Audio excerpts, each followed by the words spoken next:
large amount of loan was being sanctioned. And one of the guests today, the discussant, he happens to be the chief risk officer of Mercantile Bank. So maybe he would second me during his talk. The banks are very scrupulous. They would even talk about a person's election in a club. Like, okay, hang on for a moment. This guy is contesting Gulshan Club's election. So we will talk about the loan once the election is over.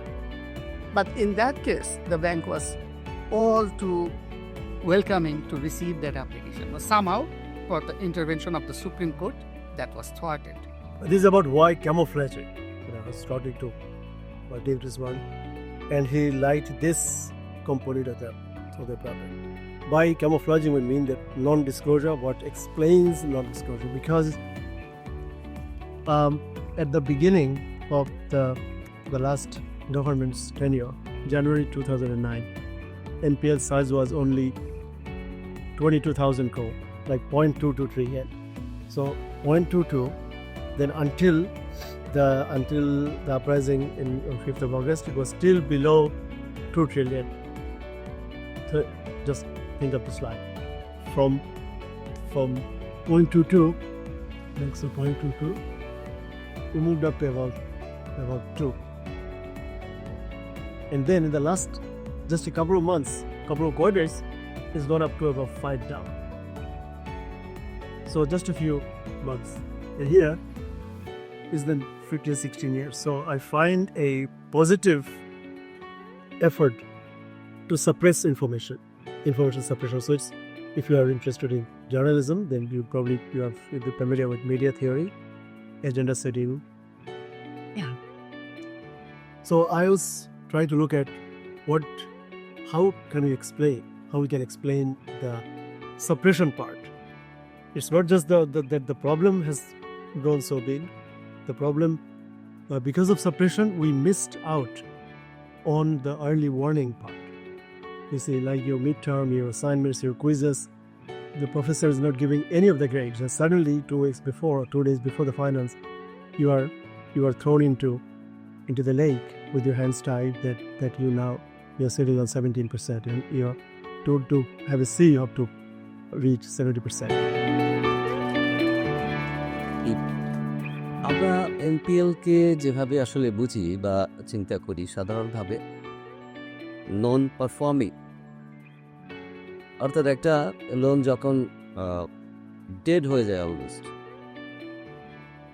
ক্যান্সারাইজড হয়ে যায়। ক্যান্সারে যেমন কতগুলো stage বলে না, stage 1, 2, 3, 4, তো সেরকম আমরা বলি SS, substandard, then DF, then finally ম্যানলোর। But actually what is hidden, আমি মনে করি ক্যামোফ্লেজ করাটা ওখান থেকেই শুরু হয়, ইভেন বিফোর। করলাম তো হঠাৎ করে ডিফল্ট হয়ে না, স্যার একটা ট্রেন্ড থাকে, আমরা ট্রিটমেন্ট দিতে থাকি, নানান রকমের চেষ্টা তদবির করে, ফাইনালি যখন ফেল করে, দেন আমরা রিপোর্ট করি অ্যাজ ডিফল্ট লো। সো যদি আমরা non performing by the concept যদি বলি, my opinion is it should start even before, because যেই লোনটা পারফর্ম করছেন, যে কোনো কারণে হোক করছেন না, সেই লোনটাকে তখনও পর্যন্ত অ্যাজ পার রিপোর্ট ভালো বলার খুব ভালো লজিক আসলে নাই। এবার still there is a structure, the regulatory body, central bank. So ওর মধ্যে থেকে আমাদের সব কিছু করতে হয় না। সে অর্থে আমরা যখন এসএস হয়, আই মিন ওভারডিউ যখন 3 মাস হয়, then we call it NPL. বিভিন্ন স্টেজ পার দিয়ে ফাইনালি বিএল হলে তো এটা তখন কবরে মাটি চাপা দেওয়া ছাড়া আর কিছু উপায় থাকে না।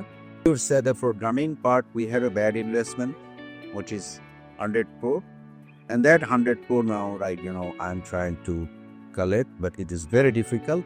I'm recovering that things. Last month we recovered 3.5 crore, and I am saying that, well, slowly you go and then collect money so that the bank is not going to be prison.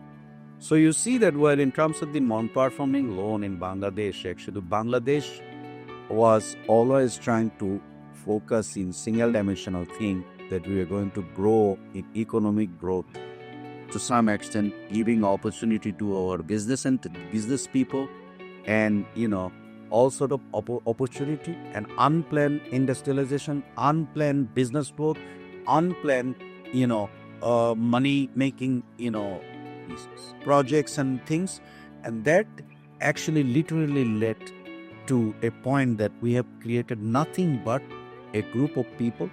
They are actually sitting in Dhaka city and doing nothing but wealth concentration.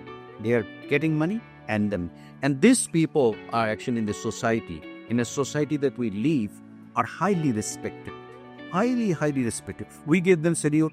Other people, the society gave salute to the wrong people, and that's what is the moral degradation that happened. These people, they sit in the clubs in Gulshan and sits in the neighboring, and that's why I'm always talking about that. Well, this communal thinking, that when we see that, well, a business group, we are not going to say that, well, without business entity and groups and elites in that frame, you would be able to grow. But what happened, we gave all wrong people in the forefront, and that's why they were actually extracting money. I am also doing major in finance. So we are talking about NPL, which is non-performing loan. So what is a non-performing loan? Our customer who has not paid his payment for 90 days or more.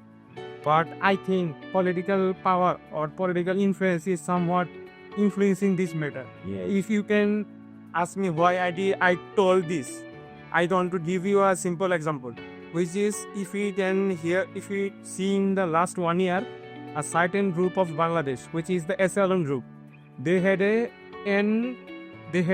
NPL of 8,000 crore, and they had not taken this NPL 1 time, 3 or 4 times. So I want to answer, and there I have another question.